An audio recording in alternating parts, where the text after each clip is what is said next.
আসুন বাংলাদেশ জামাত ইসলামের প্রধানমন্ত্রী সমবেত হয়ে আমরা একটি সুখী সমৃদ্ধশালী বাংলাদেশ করতে চাই, যে বাংলাদেশে মারামারি থাকবে না, কাটাকাটি থাকবে না, হানাহানি থাকবে না, উঁচু নিচু কোনো ভেদাভেদ থাকবে না, সবার অধিকার সমান থাকবে, গরিবের ঘরে ঘরে তাদের রিলিফ গুলো পৌঁছে যাবে, তাদের রিলিফ নিয়ে সিনেমিনি খেলা হবে না। আমরা এই অবস্থা যদি ওই সরকার যদি এখন থাকতো, এই রিলিফ গুলো জনগণের ঢাল ঢাল চাইতো না, এই রিলিফ গুলো বসে আমরা বাগবাটোয়ারা হয়ে যেত, এই রিলিফ গুলো ইউনিয়ন পরিষদে আসতো না, বিশ্বাস করে আসতো না, বাগবাটোয়ারা হয়ে যেত।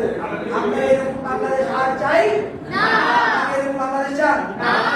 আওয়ামী লীগ বুঝি না, বিএনপি বুঝি না, জামাত বুঝি না, সবাই মিলে আমরা একটি সুন্দর সমাজ করতে চাই, যে সমাজের মধ্যে কোনো উঁচু থাকবে না। তাই আসুন, আমাকে আপনারা চেনেন, রাজীবকে আপনারা চেনেন, আমি এই দেশে বড় হয়েছি, আমি দৃঢ়তার সাথে বলতে পারবো আমরা কোনোদিন মানুষের গায়ে হাত দিই নাই।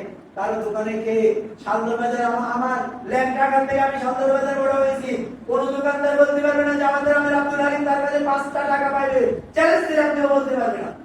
আর অন্য দলের যত নেতা আছে সবার কাছে টাকা পাইবে, কখন নিয়ে যাবে? বড় বড় নেতা বড় বড় কথা বলে সবার কাছে টাকা পাবে, সিগারেট খেয়ে টাকা দেয় না, তাদের নেতা আসে শহরে নেতার জন্য খাবার আয়োজন করে, মানুষের দোকান থেকে চাল নিয়ে ডাল নিয়ে টাকা দেয় না, খবর নিয়ে দেখেন।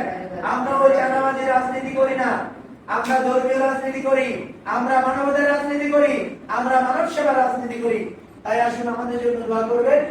আপনারা অনেকে উপস্থিত হয়েছেন আমার কাছে, আলহামদুলিল্লাহ অনেক ভালো লেগেছে।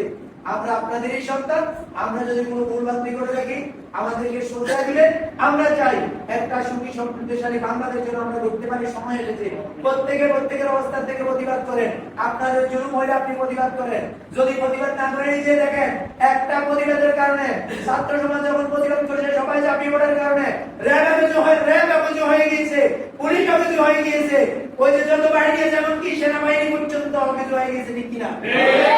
কাছে সবাই বলে যে পরাজিত, ছাত্রের কাছে সবাই পরাজিত, সত্যের কাছে সবাই পরাজিত। সত্য সমাগত, মিথ্যা অবস্থিত, মিথ্যা মিথ্যাই রেখে যাবে। তাই আপনারা সত্যের পক্ষে থাকবেন, সত্যের পক্ষে ভূমিকা রাখবেন।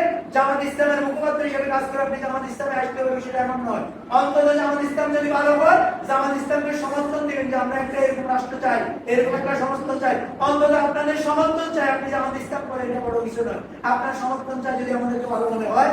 আল্লাহ রাব্বুল আলামিনের নিকট এই আশাবাদ ব্যক্ত করে আমার সংক্ষিপ্ত কথা শেষ করছি। আসসালামু আলাইকুম।